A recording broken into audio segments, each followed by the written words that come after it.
Have you ever looked at the woman you love and quietly wondered, what changed? Maybe the conversations are still there, the routines are still there, and from the outside everything seems normal, yet something feels different. She may seem less affectionate, less emotionally available, or simply less interested in being close. And when that happens, many men immediately blame age, appearance, attraction, or even themselves.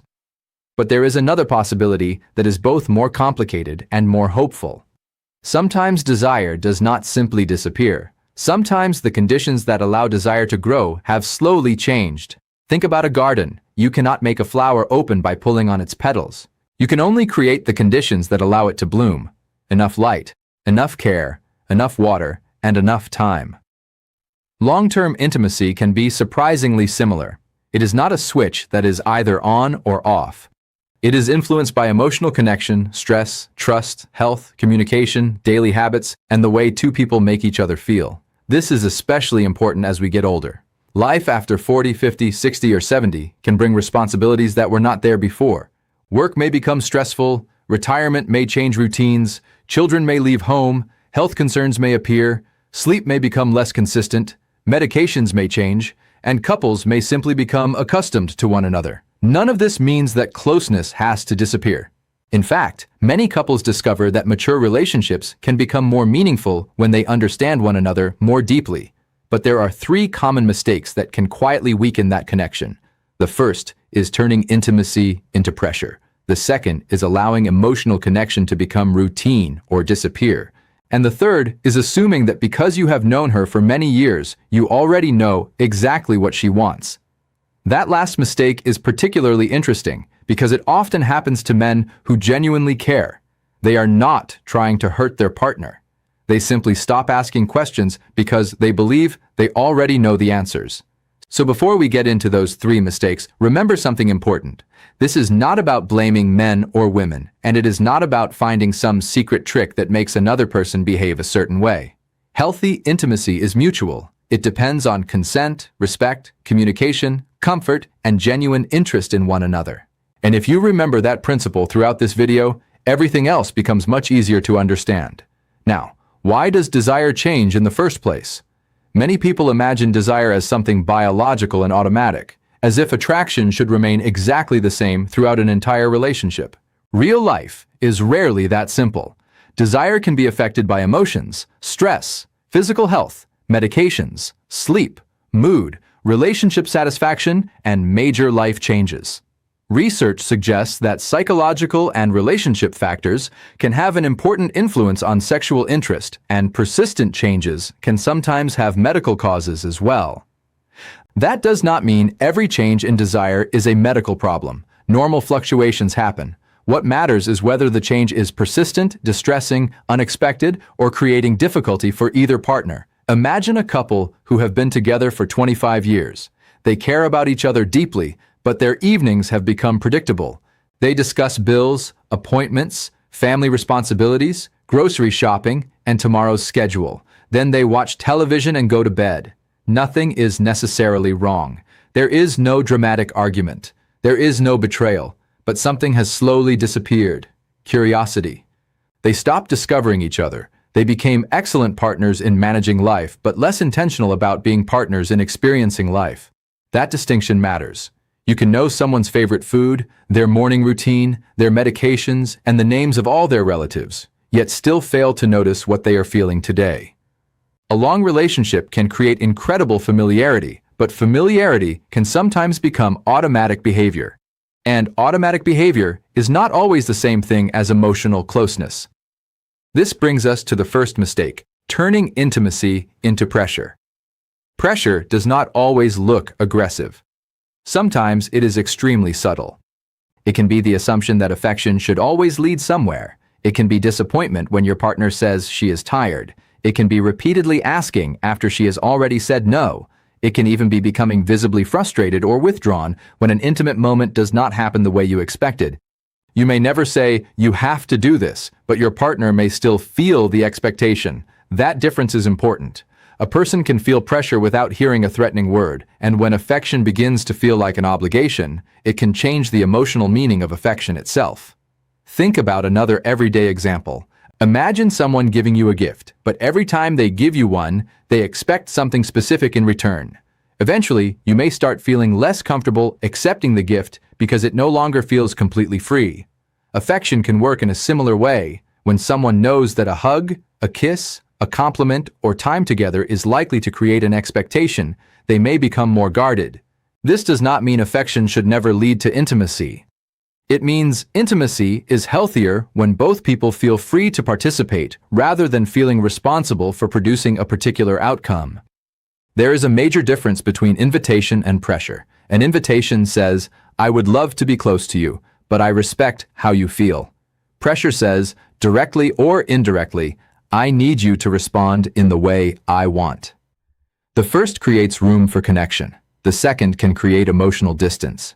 This is why one of the most useful changes a man can make is learning to appreciate affection without immediately expecting something more. Sit together, hold hands, give a sincere compliment, share a laugh, have a conversation, let the moment be the moment. This can sound simple, but simple does not mean insignificant. When affection becomes safe again, it can become more natural. And if your partner knows that saying no will not create punishment, resentment, silence, or emotional withdrawal, communication becomes easier.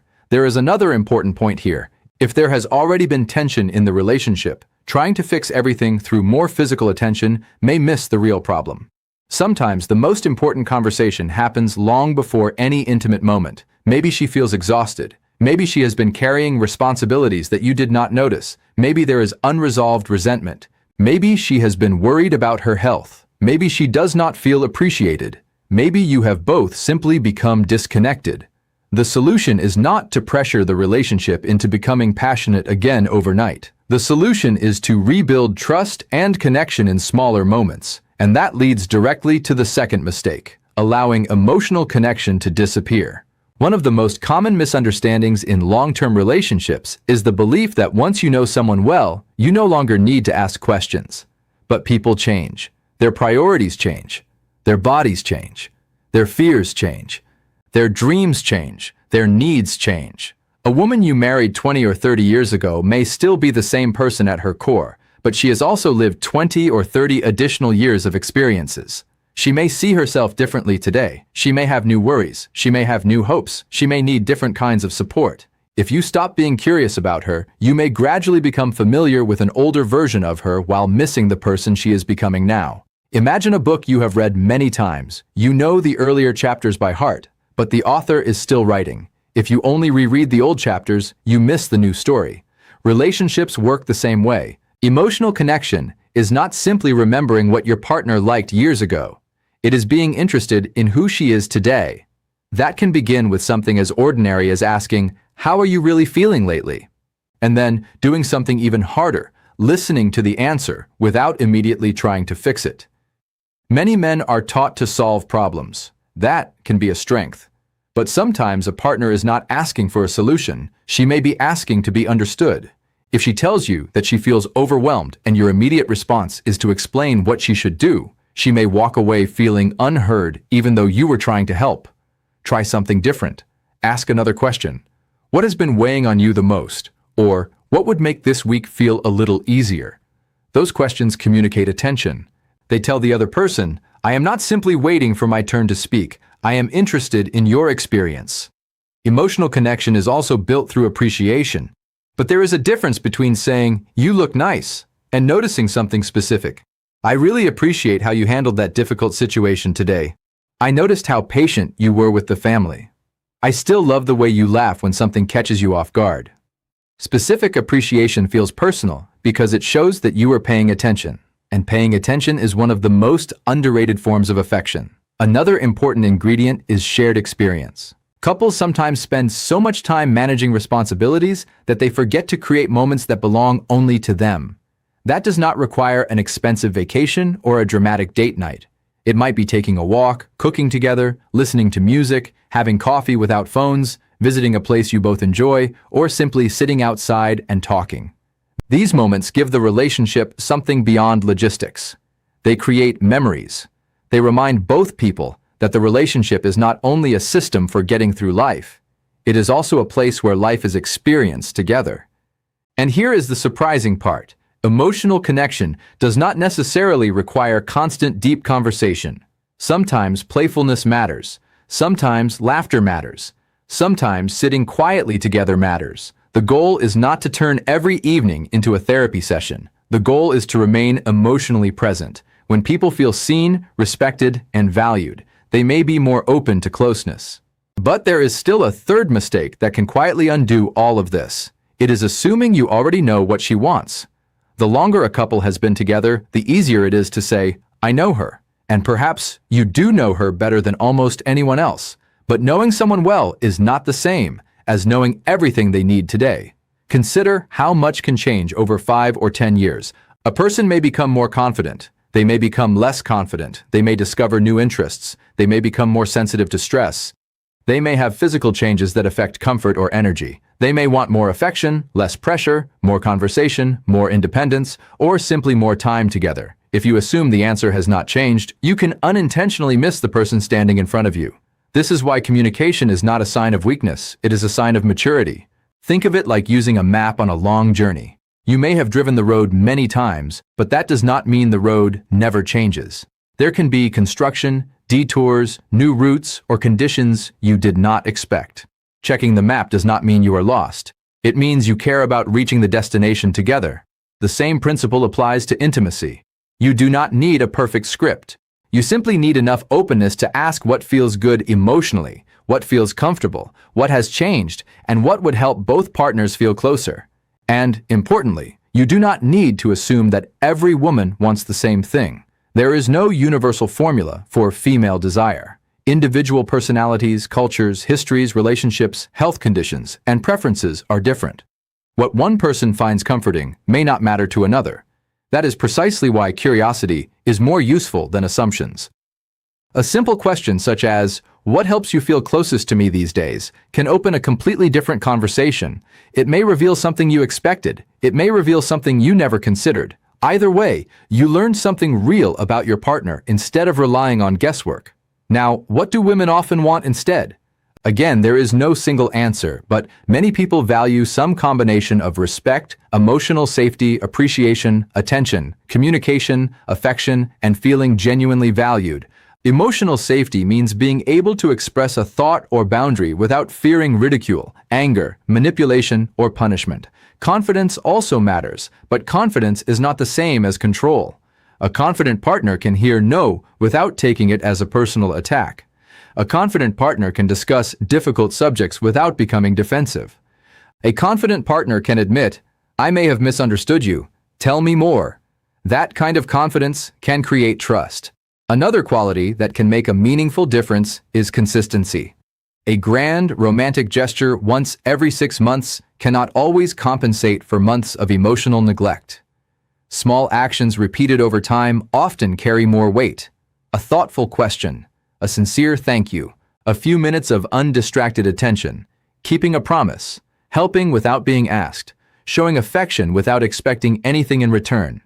These behaviors may look ordinary, but relationships are built out of ordinary moments. If you want to rebuild connection, start there. Give your full attention during at least one conversation each day. Put the phone away. Look at her when she speaks. Do not prepare your answer while she is talking. Listen. Then, express one specific appreciation rather than a generic compliment. Create a small ritual that belongs to both of you. Maybe morning coffee together, an evening walk, or 10 minutes of conversation before bed. Ask questions instead of assuming. If something feels different, ask gently rather than inventing a story in your head. Address resentment before it becomes permanent distance. And take care of your own health as well. Sleep, movement, stress management, and regular medical care are not just about living longer. They can influence energy, mood, confidence, and quality of life. A healthy relationship is not built by one person doing everything perfectly. It is built by two people being willing to participate. And there is another point that deserves attention, especially for adults over 50. Sometimes changes in desire or intimacy have nothing to do with the quality of the relationship. Health can play a role. Certain medications can affect sexual interest or function. Changes in hormones, mood, sleep, chronic pain, cardiovascular health, and other medical conditions may influence intimacy. Stress and depression can also affect desire. That does not mean you should diagnose yourself from a YouTube video. It means persistent or concerning changes deserve a conversation with a qualified healthcare professional. If a change is sudden, lasts for a long time, causes significant distress, involves pain, or appears alongside other symptoms, it is reasonable to seek medical advice. There is nothing embarrassing about that. Healthcare professionals discuss these concerns regularly, and many problems can be addressed once the underlying cause is understood. Couples can also approach these conversations as a team. Instead of saying, "Something is wrong with you," try, "Something has changed, and I want us to understand it together." That small change in language can remove blame and create cooperation. Now let us bring the entire lesson together. The first mistake is pressure. The healthier alternative is mutual respect, freedom, and affection without hidden expectations. The second mistake is emotional disconnection. The healthier alternative is curiosity, attention, appreciation, and shared experiences. The third mistake is assuming you already know what she wants. The healthier alternative is asking, listening, and allowing both people to change. Notice what all three have in common. None of them requires a secret technique. None requires pretending to be younger than you are. None requires expensive gifts or dramatic behavior. They require something much more difficult and much more valuable: paying attention. The goal is not to become a completely different man. It is to become more intentional about the relationship you already have. If you have made one of these mistakes, do not turn this video into a reason to beat yourself up. Every long-term relationship goes through seasons. People become distracted, stress takes over, communication becomes automatic. That is part of being human.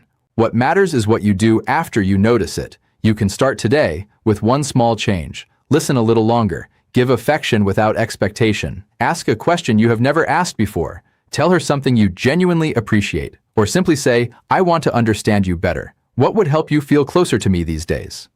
Then listen to the answer. Do not defend yourself. Do not immediately explain. Just listen, because the real secret to lasting intimacy is not controlling desire. It is creating an environment where two people feel safe enough, respected enough, and valued enough to express it naturally. And if there is one question I would encourage you to carry with you after this video, it is this: when was the last time you made your partner feel truly seen, without expecting anything in return? That question may be more powerful than any technique, because lasting attraction is not built in one dramatic moment. It is built through hundreds of small moments in which two people continue choosing one another. If this video gave you a new perspective, consider sharing it with someone who might benefit from it, and subscribe for more practical conversations about healthy aging, relationships, emotional well-being, and living a fuller life after 50. Because getting older does not mean connection has to become smaller. In many cases, with communication, health, patience, and genuine care, the relationship can become deeper than it was when you were younger, and sometimes the next chapter can be the most meaningful one yet.